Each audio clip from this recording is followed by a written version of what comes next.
So let me start this morning's message a little different. Normally I'll start with a story that hopefully connects to something Jesus is about to talk about, but I want to start with two questions.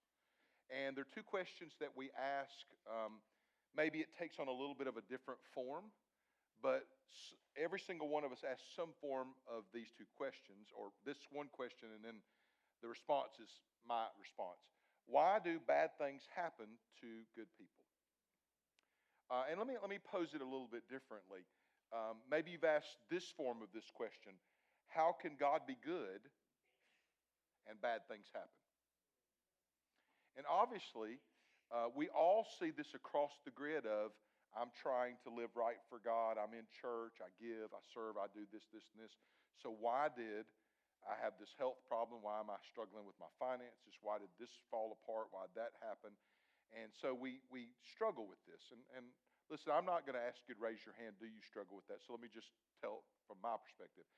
Even if I've not asked this out loud, I've thought this question for myself. Why, in a truthfully, no doubt about it, good, powerful, mighty God, why in the world do we struggle with things that happen to bad people, to good people, that there's bad things that come into their life? And I get it. Maybe you can come up with a scripture, and I understand. But let me pose a different question. Maybe you've never thought about this question. Who's good and who's bad? So when I started thinking about this message about 2 months ago, and I knew 6 weeks in we'd land here where we're going to talk today, here was my thought for me. And I'm not going to be judgmental towards you, but just my thought towards me was, isn't it interesting that whenever there's a struggle that I see myself as good, and I'll draw the line between good are those that are in here and bad are the people that are out there not in here. When in reality, don't miss this, Jesus tells us this, that in us dwells no good thing.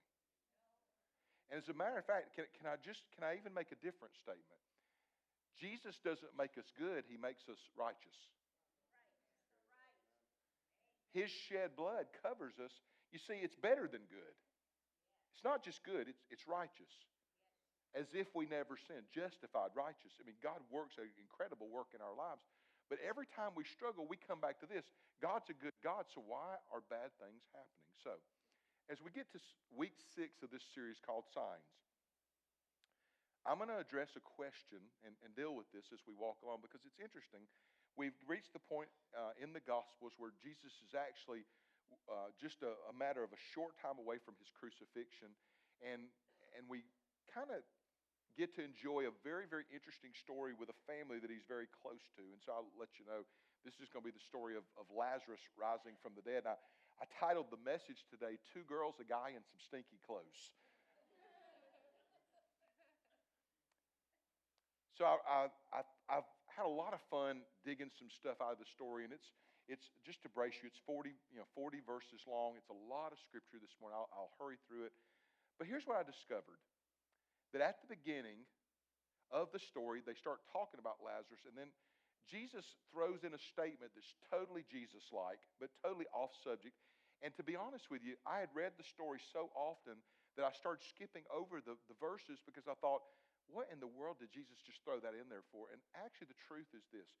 When He throws that in, and then at the end of the story, the religious leaders say something, actually the story of Lazarus is in between the sign that Jesus wants us to see. The story illustrates the point, but if you get focused on the miracle or the sign, you can miss the point. So as we track along for the next few minutes, I'll try to navigate and point out where I can, hey, this, and this, and hopefully at the end you get something powerful. Now, the other part about this being such a cool story is, just to be honest with you, the answer and the takeaway is very simple. And so I don't mean to make you not listen to the next few minutes of the message, but it's so simple that I actually got up, and I've spent the better part of the last several days having this dialogue with God. I really need something better than that. I mean, because you understand, from my perspective, I want to get to the end of this and you go, wow, that's cool. But when I got to the end of it, I'm like, Lord, I need a better wow than that. And the more I asked for a wow, the more I just kept landing back here at this point. So I told the first service this, I'm going to tell you this. We're going to navigate around this, and I'm just going to tell you, as it gets close to the end, the ride gets bumpy. And so I'm going to need you to put your seatbelts on because I might land the plane awkwardly. I don't mean to, but I'm going to do the best I can to land it smoothly. But it's a little awkward for me because the answer and the sign, don't miss this, it's really simple. It's not complicated. It's not even a wow. And to be honest with you, it's something that you might just take for granted. But Jesus thought it was so important that he threw it in, illustrated it with the story of Lazarus, and then we watched the religious leaders respond at the end, and it lets us know the point is very valid. So if you've got your Bibles this morning, can I invite you to go ahead and turn to John chapter 11. While you're doing that, let me recap really quickly. Here are the 5 things we've covered so far. This is week 6, so if you've not missed this, we've talked about 5 really cool, you might call them miracles. John calls them signs.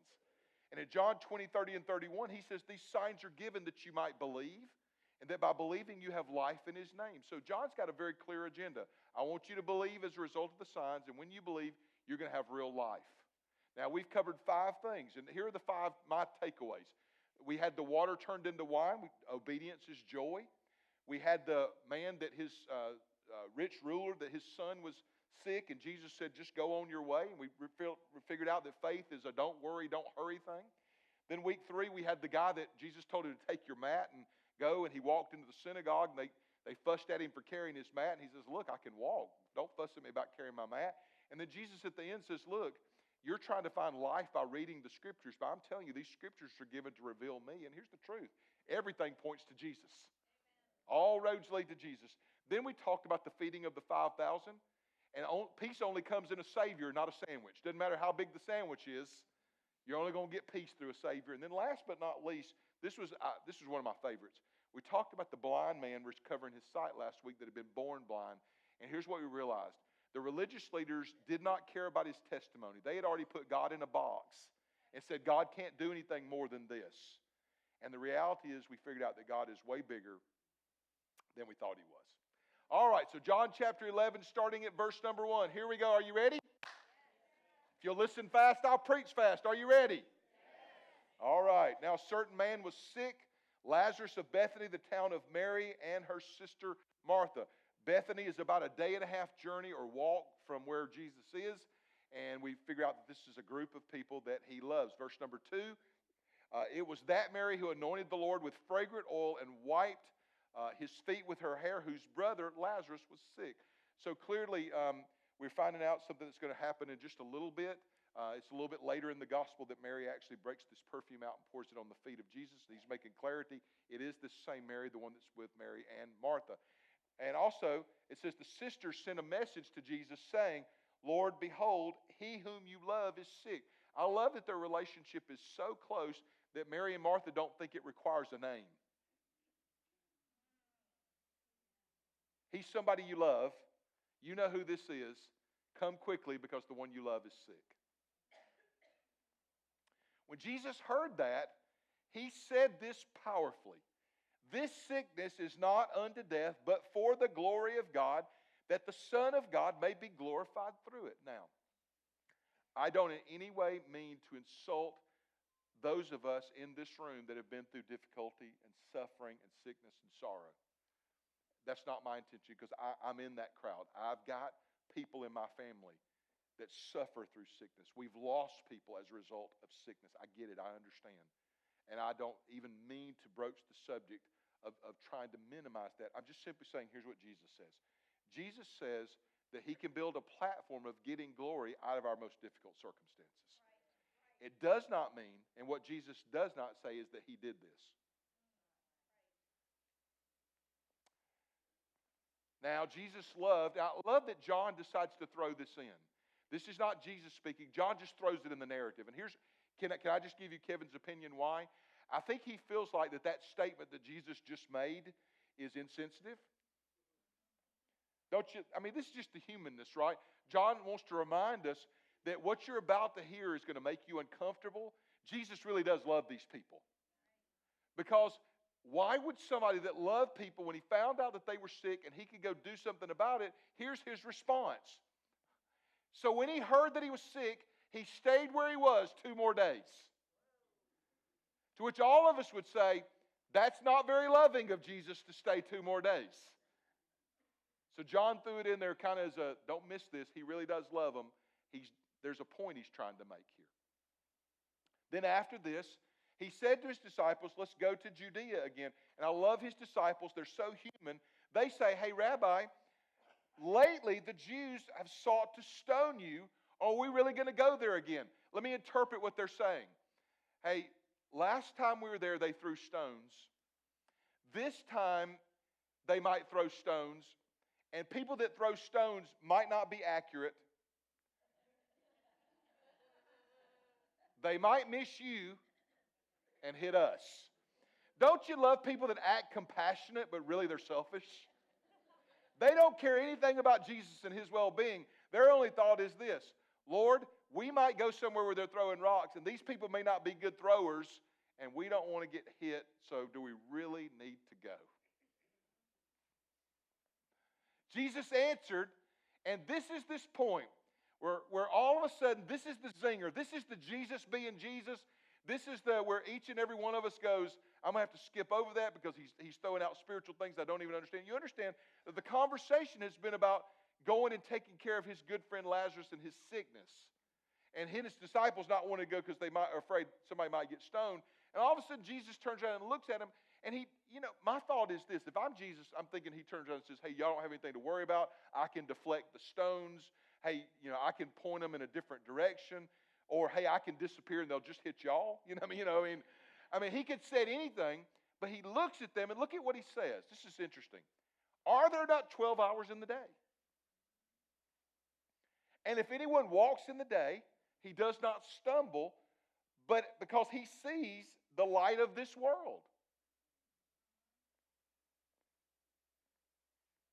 That's deep revelation, isn't it? If you walk where there's some light, you won't fall.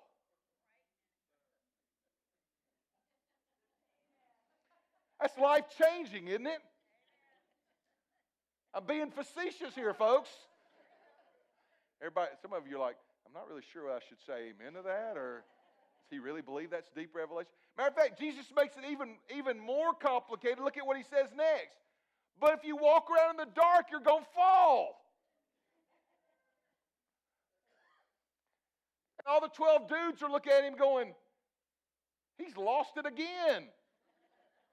We're talking about sickness here. We're talking about for the glory of God. We're talking about, do we go to Judea and save Lazarus? And he stops and says, hey, guys, there's 12 hours in a day. It's great, Jesus, thanks.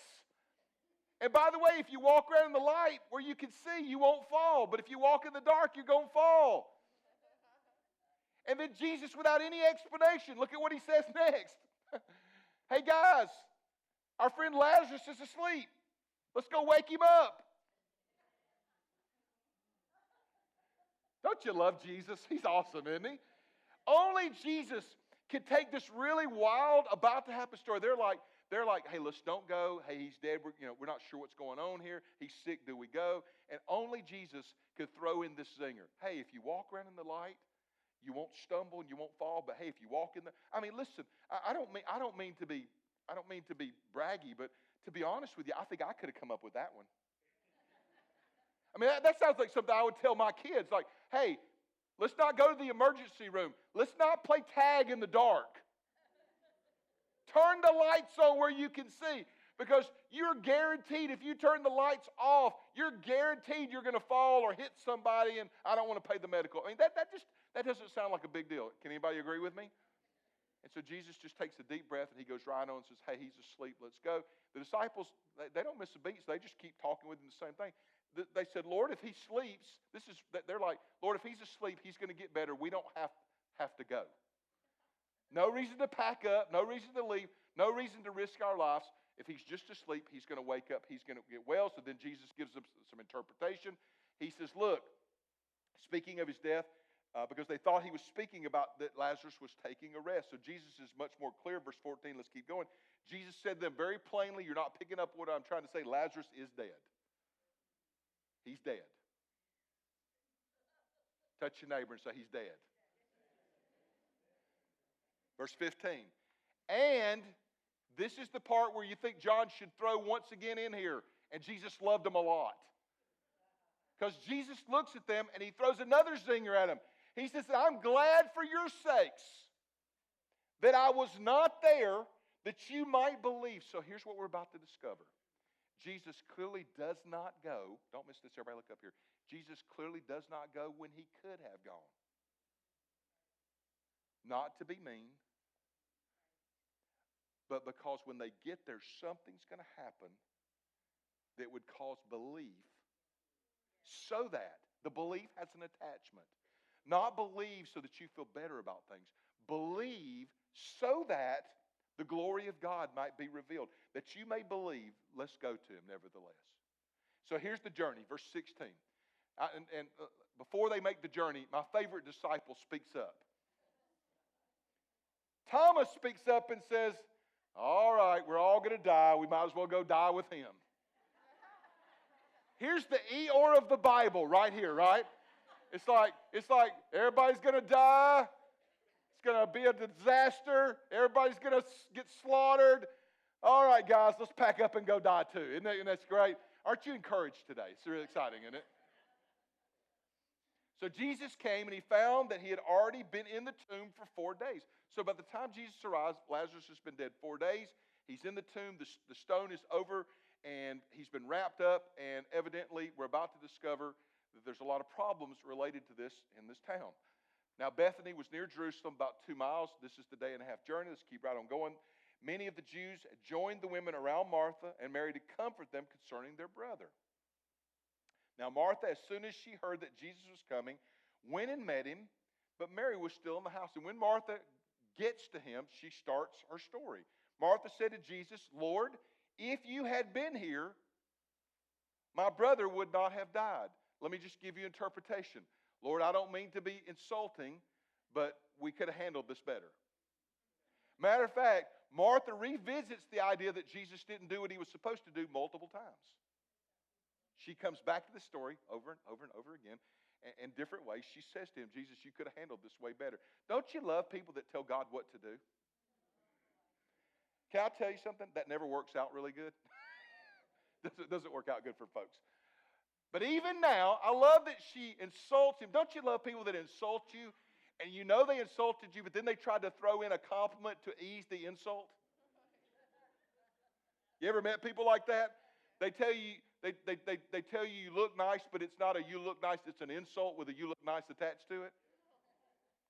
But even now, I know that whatever you ask God, God will give you. In other words, you didn't show up when you're supposed to, but you can fix the problem because you're God. And Jesus said to her, your brother will rise again. And she says, I know, Lord. He will rise again at the last day in the resurrection. Then Jesus looks at her and says, I am the resurrection. I am the resurrection and the life, and he who believes in me, though he die, shall live. Jesus takes this moment to say resurrection is not an event, it's a person. Look, resurrection is not something you're believing for. Resurrection's here because I am the resurrection and the life. So I want you to let me pause here for just a second because we got just a few more minutes working through this story. Let's come back again. We're talking about this in the viewfinder of God is a good God. These are people that he loves. Something bad happens to these people. The question is, could a good God have prevented the bad thing? Should he have prevented the bad thing? And if he didn't prevent the bad thing, is there something for his glory that's working out? And we don't know. I mean, we get it from a Bible perspective, but let's put it in our own perspective. What about the suffering we're doing that we're wondering, God, when are you going to step in and make this more than just difficulty? And this is where we are. And Jesus says, don't stumble in the dark, walk in the light. Jesus says, look, this platform of what's going on, it's going to be for the glory of God that you might believe and that his glory will be revealed. And then the Lord comes back one more time and says, look, I am the resurrection and the life. If you believe in me, whoever believes in me will have life. He continues to come back to this over and over and over again. And whoever lives and believes will never die. And he looks at her and he says, do you believe this? Is this something that you believe? Martha, do you believe that I am the resurrection? If you believe in me, you'll have life. And she says, absolutely. Yes, Lord, I believe that you are the Christ, the Son of God, who has come into the world. And when she said these things, she went her way. I love this. And she secretly called her sister Mary and said, hey, the teacher is calling for you. Now, let me let you in on something in case you've not been following the story and you're snoozing right now. Jesus didn't ask for Mary. These are two sisters that now are trying to. This is if you've ever had multiple children and one of the kids sends the other kid to ask the parent because they think that that's the favorite child that can get what they want. Don't point at anybody. If you've ever seen this happen, like, hey, you go ask him, can we go get ice cream? So Martha says to Mary, he seems to have a soft spot for you. I took a run at him about getting our brother taken care of. He doesn't seem to care. Why don't you go take a run at him? And so Mary comes and has the exact same conversation with Jesus. Look at this. As soon as she heard that, she arose quickly and came to Jesus. She throws herself at his feet. Even though Jesus had not yet come into the place where Martha met him, she goes out. Those were with him that, okay, let's keep going. They thought she was going to the tomb. When Mary came, I'm sorry, I'm speeding ahead. Didn't you like the way I read that? When Mary came where Jesus was and saw him, she fell down at his feet, saying to him, Lord, if you'd been here, my brother would not have died. Now, there's much made over the fact that she has a different posture. Martha comes up and kind of puts her finger in Jesus' face and complains. Mary, is at his feet worshiping. There's much made over, hey, the difference in your posture, worship, or standing and fussing gets a different response. But really the truth is Jesus responds the same way. Therefore, when Jesus saw her weeping and the Jews who came, he groaned in the spirit and was troubled. He was upset about it. He was upset, not that Lazarus was dead. He was upset that they didn't believe him. You know what? Here's one of the most difficult things for all of us. When we're struggling and things aren't working the way we would script them, and we know that God's powerful enough to step in, and we wonder why he hasn't, that we don't take that opportunity to allow our faith to shake. You know what the truth is? The truth is the church is littered with people who used to be in church, used to be leaders, used to be worshipers, used to be attenders and servers and givers. Not our church, every church. And they're not there anymore because they hit a blip on the radar of something that was life-altering, life-changing, unexplainable, unimaginable. And the question of, can a good God allow something bad to happen, derailed their faith. And look, I'm not here to diminish that, to be honest with you. I've had those things that have shaken me to the core, just truthfully. Everybody look up here. I don't mean to make you disrespect me. But the truth is, I've had some things happen in my life that if I wasn't responsible for preaching the message, I probably would have skipped church. Just truth. Because you see, we can all talk about this in terms of our successes. But you know what the truth is? There are things in our lives that we can't make heads or tails of, right? And it is a struggle to try to figure out God, because again, all of us still view ourselves as the good person. And so we can't believe that a God that's good would allow a good person to struggle. And you see, we've not gotten it in our hearts, something powerful that Jesus is trying to say here about good and bad. He said, where have you laid him? And they said, Lord, come and see. And now we've got just a few more verses. Jesus weeps. He walks to the tomb and they look at him. He's weeping at the tomb. They say, wow, he really loves him. Look how much he's suffering because Lazarus is in the grave. And then some of them said, could not this man who opened the eyes, that they start not trusting him or making fun of him or slamming him, could not the man who opened the eyes of the blind also have kept this man from dying? And Jesus again groaned in himself, and he came to the tomb. It was a cave, and the stone was against it. We're starting to gather this evidence, and all of a sudden, one of the coolest prayers in the entire New Testament takes place. Jesus says, take away the stone. But right before, I'm sorry, I forgot this verse. Jesus says, take away the stone. And Martha, the sister of him who is dead, look at what she says. She takes one more opportunity to kind of plug Jesus. Here's what she says. I know you don't see it on the screen. Here's what she says. You're late, Jesus. Right? Lord, by this time there's a stench. He's been dead 4 days. Really what she's saying is, you could have been here 4 days ago, Jesus. She's one of those people that's complaining about Jesus but saying it with a smile on her face, right? You could have been here 4 days ago, Jesus. It's ridiculous to roll the stone away. He stinks in there. He's been dead 4 days. He's a dead guy. He stinks, Jesus. You're late. Jesus said to her, did I say if you would believe, you'd see the glory of God? Jesus sees right through it. He says, I get you're still complaining. I get you don't get the point of this. I get you don't understand what I'm trying to say. I get the disciples don't. I get the religious leaders don't. I get it. Everybody's missing the point. But didn't I tell you, if you'd just believe, you'd see the glory of God? They took away the stone from the place where the dead man was, and Jesus lifted up his eyes, and here's that prayer. Father, I thank you that you've heard me. Can I just pause right here and say this is a cool prayer for all of us to pray? Father, I thank you that you've heard me. I thank you that you've heard me, and I know that you always hear me. And then Jesus throws this in, but these people need a sign. And so I'm just praying this and doing this because they need to believe that you sent me. And then Jesus looks back at the tomb and said, Lazarus, come forth. Now, I've told you this before. The reason he said Lazarus is because if it just said come forth, 10 or 15 people could have come out. You understand that more than one person was buried in every tomb. That probably the tomb that Lazarus is in, there was 15 or 20 people in there. So if Jesus had rolled the stone away and just said come forth, it'd have been a parade. I mean, this is probably where Disney got the electric light parade. Here they come out of the tomb, right?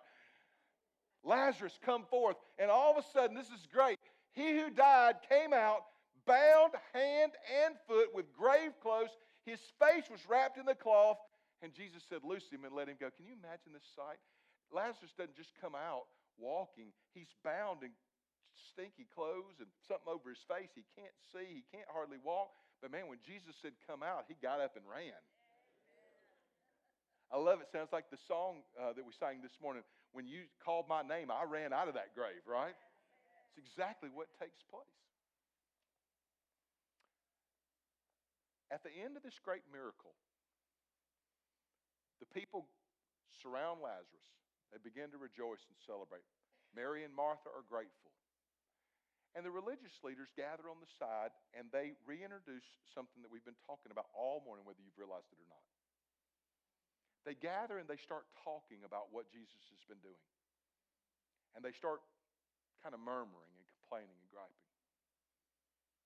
And then a missed verse in this story, because the story is so over the top, it's amazing that Jesus waits 4 days to, and there's, I could preach a whole different message on why he waited 4 days, and that this was necessary because they believed that for the first 4 days the Spirit was still hovering over the body. I mean, there was so much belief around this kind of thing in their Torah and doctrine that I could tell you all that information, but it's just not pertinent to where we need to talk here for the next few minutes.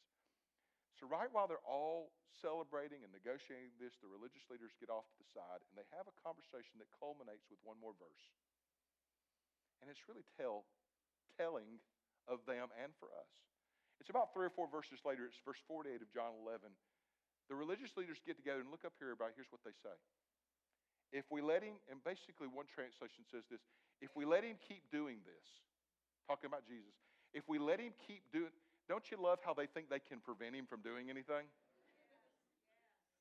If we let Jesus keep doing these signs, look up here, everyone will believe. And we will lose our stuff. Now, Leave this verse on the screen. I want everybody to look up here just a couple minutes. Let me land this plane, hopefully, gracefully. In the backdrop of a miracle of a man coming back to life is a principle that Jesus laces, whether we're realizing it or not, all throughout the story. The story is this. If you're trying to do things when the lights are off, you're going to fall. If the lights are on, don't miss this. If the lights are on, it doesn't make the walk different. It just makes it so you can see where all the pitfalls are. Because you see, he's dealing with everybody that's got some fear. He's dealing with disciples that are afraid to go back to Judea because they might get stoned.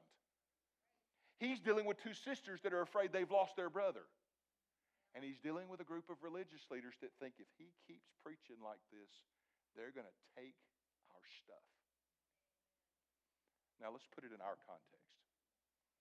One of the biggest struggles all of us wrestle with is the idea that if I pause and let Jesus do his work and do it the way he wants to do it, I might miss out on something.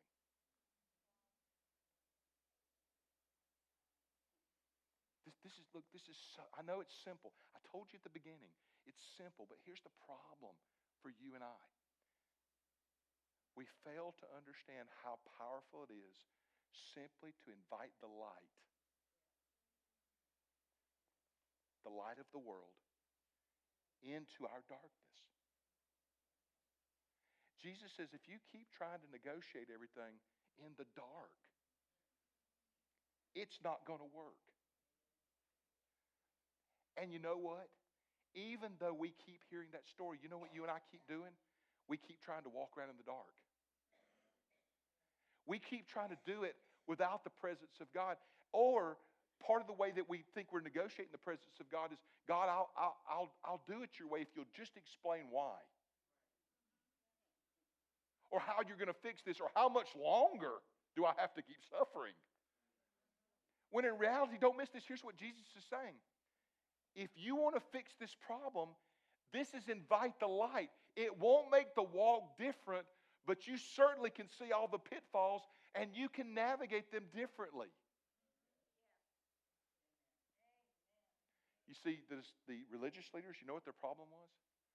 They were so afraid of what they might lose that they failed to realize what they might gain.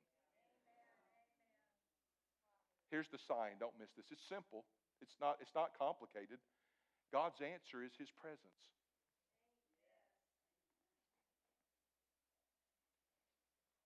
Look up here.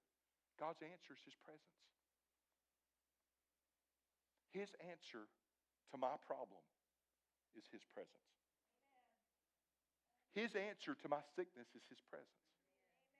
His answer to my trouble is invite him. And here's what, look, and I get it. I understand. I wish I could give you a time. And I wish I could give you a prayer that would fix it. And I wish I could tell you, if we'll anoint you 10 more times, it'll take care of it. I wish I could tell you why 10 people got healed when we baptized people and 5 did. I wish I could explain all that. Here's all I know. God said into all of these struggles, the answer is invite his presence. Just invite his presence into your circumstance. And the light, listen, the light of the world being in your circumstance, the light of the world being in your circumstance, it won't change the walk, but it'll make it so you don't trip.